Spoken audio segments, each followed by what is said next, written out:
Greetings out there in YouTube land. This is Morris Man. And as always, I thank you guys for coming to my channel. Today I'm going to entitle this, I guess by the time you see this, it might be titled, I might change my mind. But the title is called, or I'm entitling this, I Must Be From Another Planet.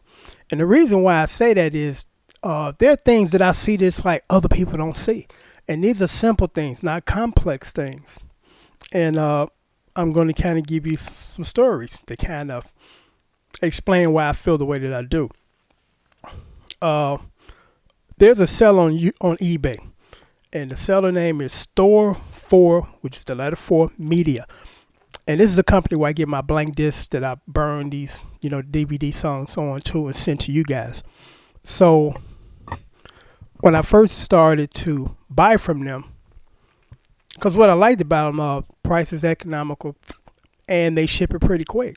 So I got a bundle of DVDs one time. It was one batch or bundle. And I noticed I kept getting a lot of error messages. And initially, one would think, well, maybe it's the computer. But I ruled out it was a computer quickly because I was burning these DVDs on 4 different computers. And 4 out of 6 of the DVDs kept getting error messages on all the computers, so I knew it wasn't the computers. So it was perhaps a bad batch of the DVDs. So I emailed them and said that I got a lot of these that are not burning, and what's going on here? And they said, well, if there's a problem with them, send them back. And I said, well, actually, I've already just thrown them in the garbage because this is the way I look at it. If you send me defective product, why should I foot the bill to send them back? Because what most people would have done was companies would say, well, I just send you out a new batch. Sorry for that. Don't worry about sending these back because if they don't work, we don't need them. But instead they wanted me to ship these back at my expense, and I didn't think that was fair. So I explained that to them. I said, why should I have to pay for something that you send me defective? And it didn't really get resolved, And I kept buying from them because they were pretty quick. But what I noticed after that incident, normally when I purchase the DVDs, I immediately get my feedback, good seller or good buyer. Then all of a sudden I stopped getting feedback, even when I was sending them feedback when I received the item. I'm like, what's going on here? This is not good customer service. Because there's some people on eBay that are sellers, they have this mindset. You send them your money for a product that they sell you. And right there, you should get your feedback because you've already finished off your obligation to this transaction. You've paid them. But there's some people that think that it should go like this. I'm the seller.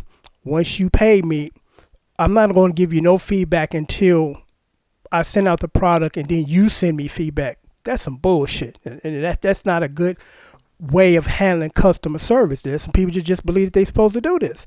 Why, I don't know. So I noticed after that incident, I was not getting any feedback, even when I sent them feedback, because I'm like, I'm being fair.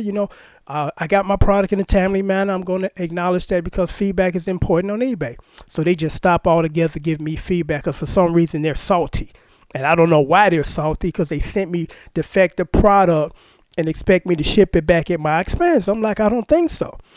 So I don't know what's the deal with that, because I'm like, at this point, I'm just going to stop patronizing their business because I was even after that still buying DVDs. But I'm like, if you don't know how to treat your customers, I can't deal with you. So it's just pretty interesting that they didn't see this. It's like, I'm not at fault. I gave you my money, and the polite and proper thing to do is to send me proper feedback in a timely manner, as opposed to you waiting for me to send you feedback after I receive your product. So I don't know what's going on with that thought process, mentality. So, I just don't understand that. Because like with you guys, when you send me your money for your DVDs, they go out the next day or at the very least, the next business day after that. And you get tracking so you know exactly when your product is coming. It's not 4 days later and it's like, man, Morrisman ain't mailed out my stuff yet. No, I don't play that. My dad said, hey, when it comes to business, handle the business. Don't drag ass, okay? Don't drag ass. So the next one is, I get this periodically, and I still don't understand why I even get these. Because as you guys know, with the exception of a few videos that I post. And when I post these other videos, I say play along. I don't say chord lessons. So there's a difference right there, because play along is just me playing along and not putting up the chords. And the reason why I might do that for certain songs, because they're more so riff based as opposed to chords. So I can't put that tabulation on the screen as as the video playing. So that's why, they're labeled differently. But 100% of the covers that I do to say guitar lessons, 100% of them always have the chord across the screen. You can't miss that unless you got your eyes closed. And periodically I get this. Great job. What are the tabs of chords? And sometimes they say, I even pay you. The chords are already there. They're on that screen. So how is this being missed?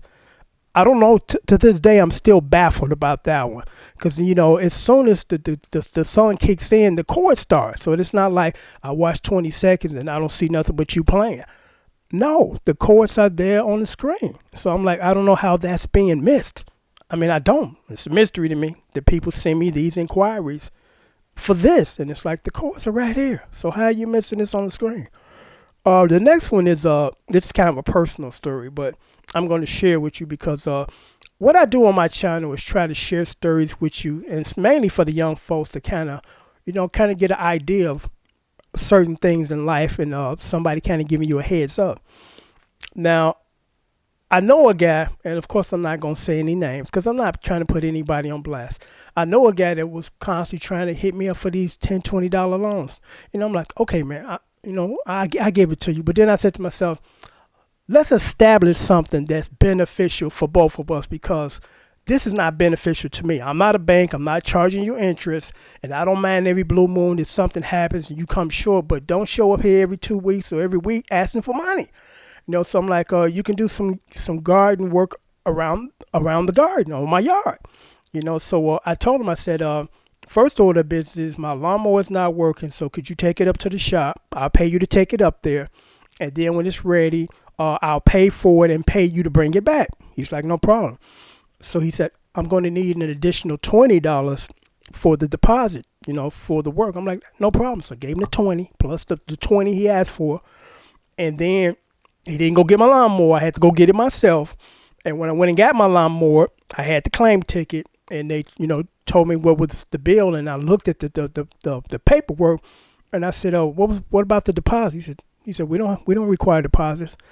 So right there, where I'm going with this story. He pocketed my $20. And I'm like, how could you do this and think that I was not going to find out at some point in time that you hit me for $20? So of course I had to fire him, because I'm like, there are two things that I can't do, two things that you do that I can't deal with. You keep lying to me and steal from me. When you do those things, you done, okay? You out of here. So I couldn't understand it, because I'm like, man, if you would just simply told me that you needed $20, I would have gave it to you. Instead of you stealing from me, and for some reason you don't think that I'm going to find out that $20 is missing, because when I go up there to pay for the lawnmower, even if he would have went and picked up the lawnmower and gave me the paperwork, I still would have been able to determine that there was no deposit put down on the lawnmower work, which I gave him. So I'm like, I don't understand that neither. It's like, don't know. Do you think I was not going to catch this or pay it no mind or whatever? Okay, so here's the next one. And again, these stories are not to put anybody on blast or offend anybody. I'm just trying to get an understanding of certain things that perhaps I don't understand, or other people don't, and I do. This happened about maybe a couple of days ago. I'm at work. It's 8 o'clock in the morning. My phone just buzzed. Beep, beep, beep, beep, beep. People looking. I'm like, who's texting me this time of the morning? So I look at there and I see a list of numbers I don't even recognize. And I'm looking at some of the texts. I'm like, I don't even know what these texts are about. And then somebody told me that, and I don't understand why this is a feature in the first place. It's called group conversation, where somebody puts you on a recipient list, unbeknownst to you, because I think that the proper way is to ask people first, to say, well, I'm going to be doing this type of thing. Is it okay that I put you in and put you in the loop? Sure. Or no, thank you. So all of a sudden I'm getting these texts. And so I determined who was initiating this, and I said, just please remove me from this, because, this doesn't benefit me. I don't see the reason why I'm included in something that I'm not included in, you know. And they were coming in quite rapidly, and it was a lot of them. I'm like, now, and not only that, these people that you don't know got your number too, you know, and I can count on two hands the people that got my cell phone number. You know, I'm a private person and I don't put my stuff out there like that.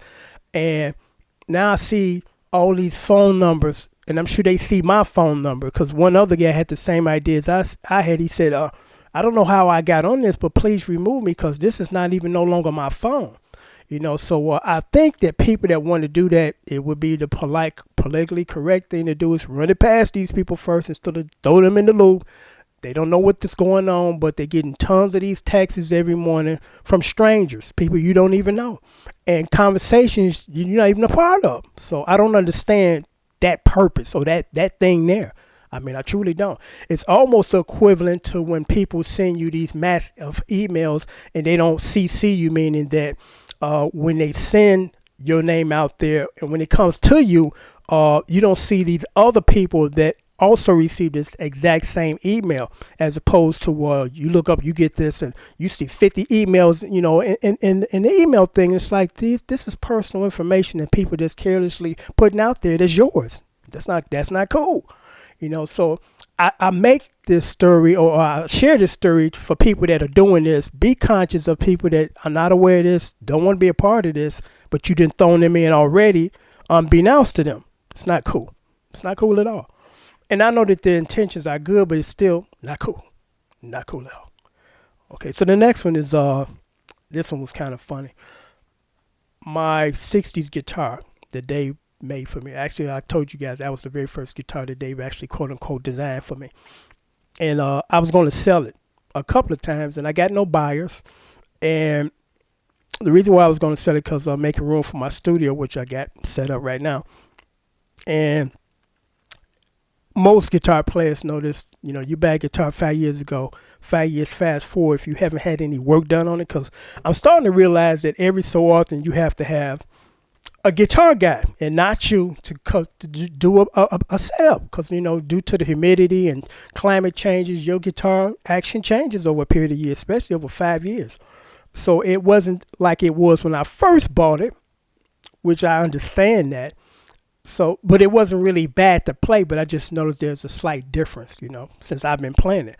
So I was going to sell it.